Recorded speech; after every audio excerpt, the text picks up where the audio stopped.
అది break వేయవలసినప్పుడు stumble అయింది, ఈడ్చేసింది, కింద పడిపోయాడు. ఇక్కడి నుంచి అక్కడికి ఈడ్ చేస్తే మొత్తం స్కిన్ రోల్ అయిపోయింది.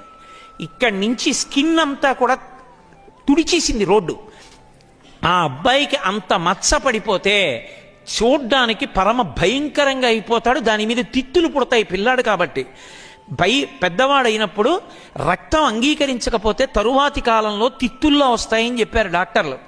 కొడుకు ఎక్కడ అనాకారంగా అయిపోతాడోనని వాణ్ణి తీసుకెళ్ళి చెన్నైలోనూ అక్కడ పెద్ద పెద్ద హాస్పిటల్స్లో తొడ దగ్గర చర్మం కొంత తీయడం, అంటించడం, అలా 9 నెలలు హాస్పిటల్లో ఉన్నాడు.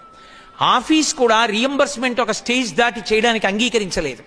తొడలో చర్మం పట్ట, మళ్ళీ దాన్ని ఉత్తరించా, మళ్ళీ వేసుకుంటూ వెళ్ళా, అస్థిపంజరంలో అయిపోయి తనతో చదువుకున్న వాళ్ళు నెక్స్ట్ ఇయర్లోకి వెళ్ళిపోయారు.